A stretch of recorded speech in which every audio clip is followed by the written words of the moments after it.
तो दोस्तों अभी कुछ ही समय पहले हम लोगों ने डिस्कस किया था कि भारतीय नौसेना के लिए एसएसएन क्लास की सबमरीन्स कितनी ज्यादा आवश्यक है, जिन्हें की न्यूक्लियर अटैक सबमरीन्स कहा जाता है, जो दुश्मनों के नेवल वेसल्स को ढूंढ ढूंढ कर मारती है। जिसके लिए दोस्तों प्रोजेक्ट 75 अल्फा भारत के द्वारा चलाया जा रहा है और इसमें कुल 6 सबमरीन्स बनाई जाएगी हमारी नौसेना की जरूरत के हिसाब से। और इसके ऊपर बताया जा रहा है कि काफी हद तक काम शुरू कर दिया गया है और साथ ही जो टेक्नोलॉजी को लेकर कुछ जरूरत पड़ेगी, इसके लिए फ्रांस के साथ बातचीत हमारी लगातार चल रही है। लेकिन दोस्तों इसके अलावा अगर कन्वेंशनल डीजल इलेक्ट्रिक सबमरीन्स की भी बात की जाए तो भारतीय नौसेना की इस समय रिक्वायरमेंट के आधार पर कम से कम 24 की संख्या में डीजल इलेक्ट्रिक सबमरीन्स हमें चाहिए, जिसमें कि थोड़ा सा एडवांसमेंट भी शामिल हो। जैसे कि बैटरीज की अगर बात की जाए तो पुरानी लीड एसिड बैटरी की जगह लिथियम आयन बैटरीज हो, साथ ही इनके अंदर एआईपी सिस्टम भी इंटीग्रेट किया गया हो और बाकी के भी जो जरूरी एनहांसमेंट होते हैं उन सबके साथ ये सबमरीन्स आए। तो कुल 24 सबमरीन्स की जरूरत भारतीय नौसेना को है। लेकिन अफसोस की बात कि भारत की नौसेना के पास इस समय केवल 18 की संख्या में सबमरीन्स मौजूद है। लेकिन इससे भी बुरी बात यह है कि ये जो 18 सबमरीन्स हमारे पास है, इनमें से कुछ सबमरीन्स लगभग 30 साल पुरानी है और आने वाले समय में हमें इन्हें रिटायर करना होगा।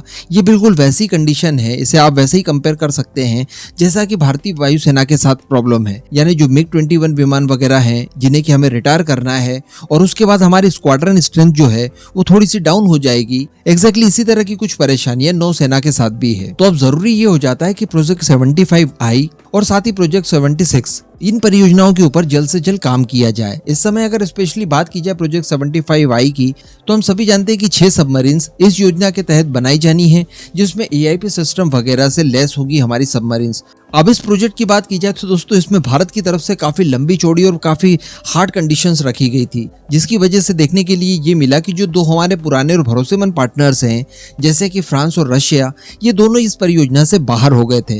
लेकिन एक चीज की खुशी थी और वो ये थी कि साउथ अफ्रीकन फर्म शुरुआत से लेकर आखिर तक इस कंपटीशन में बनी रही और हर हाल में वो लोग चाहते थे कि प्रोजेक्ट 75I का कॉन्ट्रैक्ट उन्हें मिल जाए। आफ्टर ऑल ये 40,000 करोड़ की काफी बड़ी डील है। अगर डॉलर्स में बात की जाए तो 4.8 बिलियन डॉलर्स की ये डील है। तो अब हम लोग समझ सकते हैं कि जिस भी देश की कंपनी को ये डील मिलती है उसको काफी ज्यादा प्रॉफिट यहाँ पर हो सकता है। लेकिन दोस्तों कल एक आश्चर्यजनक न्यूज आती है और इसमें बताया ये जाता है कि जो साउथ कोरिया की कंपनी है जो इस कंपटीशन में काफी लंबे समय से बनी हुई थी, जिसका नाम हनवा ओशन कंपनी है, ये इस कंपटीशन से बाहर हो गई है और इसने अपने आप को इस कॉन्ट्रैक्ट से बाहर कर लिया है। जबकि हम सभी जानते हैं कि किसी जमाने में एकमात्र यही साउथ कोरियन कंपनी इस कॉम्पिटिशन में बनी हुई थी। लेकिन दोस्तों यहाँ पर अच्छी बात देखने के लिए ये मिली है कि अभी कुछ ही समय पहले जर्मनी ने इस कंपटीशन में अपनी वापसी कर ली थी और उन्होंने भारत की एक कंपनी के साथ MOU भी साइन कर लिया था। और वैसे भी अगर इस कंपटीशन की बात की जाए तो ओरिजिनली जर्मनी की सबमरीन ही हमारी पहली चॉइस थी और उसी सबमरीन को हम लोग हर हाल में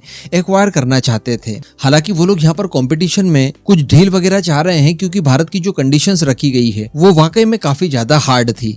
अब इसी संबंध में एक और खबर निकल कर आ रही है और बताया जा रहा है कि जर्मनी की कंपनी और स्पेन की कंपनी दोनों की तरफ से अपनी अपनी बोलियां प्रस्तुत कर दी गई है। जी हाँ, और इस समय की अगर बात की जाए तो भारतीय अधिकारी इस बात का मूल्यांकन कर रहे हैं कि दोनों में से किस बोली को स्वीकारा जाए और कौन सी बोली हमारे लिए ज्यादा उपयुक्त रहेगी। अगर पहली बोली की बात की जाए तो जर्मनी की कंपनी थिसेन ग्रुप की तरफ से एक भारतीय company Mazagon dock ship builder के साथ मिलकर लगाई गई है। तो दूसरी बोली की बात की जाए तो ये एक स्पेन की कंपनी है जिसने L&T के साथ मिलकर ये बोली लगाई है प्रोजेक्ट 75I के लिए। अब अगर यहाँ पर भारतीय नौसेना की बात की जाए तो शुरुआत से ही वो सर्वोत्तम टेक्नोलॉजी चाहते हैं, साथ ही कई सारी टेक्नोलॉजी का ट्रांसफर भी वो चाहते हैं। इसके अतिरिक्त एआईपी सिस्टम हो और साथ ही जो इनके अंदर बैटरीज का इस्तेमाल किया गया है वो लिथियम आयन बैटरीज हो। इन सब चीजों की रिक्वायरमेंट पहले भारतीय नौसेना की तरफ से रख दी गई थी।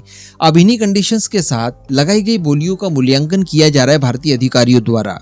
हालांकि रिपोर्ट में इससे ज्यादा कोई जानकारी नहीं दी गई है क्योंकि अभी ज्यादातर जानकारियां पब्लिक डोमेन में डाली नहीं गई है। लेकिन ये जरूर बताया है कि दोनों की तरफ से ऑफर्स आ गए हैं, मूल्यांकन किया जा रहा है और जो बेटर रहेगा, जो भारतीय कंडीशंस के साथ ज्यादा मैच करेंगी, उसी बोली को स्वीकार किया जाएगा और फाइनली उसके साथ भारतीय नौसेना के लिए 6 सबमरीन्स का निर्माण भारत के अंदर किया जाएगा। वैसे यहाँ पर जर्मनी की स्पेशली अगर बात की जाए, जिसकी सबमरीन्स में एक्चुअली भारतीय नौसेना इंटरेस्टेड भी है, तो उन्होंने पहले ही अपनी तरफ से कुछ बातें क्लियर कर दी थी जो कि जर्मनी के डिफेंस मिनिस्टर के भारत विजिट के दौरान बताई गई थी। वो लोग थोड़ा सा रिलैक्सेशन चाहते हैं इसकी डेडलाइन को लेकर। यानी भारत ने एक सख्त डेडलाइन तो रखी है, साथ ही साथ ये कंडीशन भी रखी है कि अगर डेडलाइन के साथ काम नहीं होता तो इसके लिए वो कंपनी जिम्मेदार होगी जो कि विदेशी कंपनी है। तो अल्टीमेटली अगर काम समय पर नहीं होता तो जर्मनी और स्पेन दोनों में से जिस भी कंपनी को चुना जाएगा वो जिम्मेदार रहती।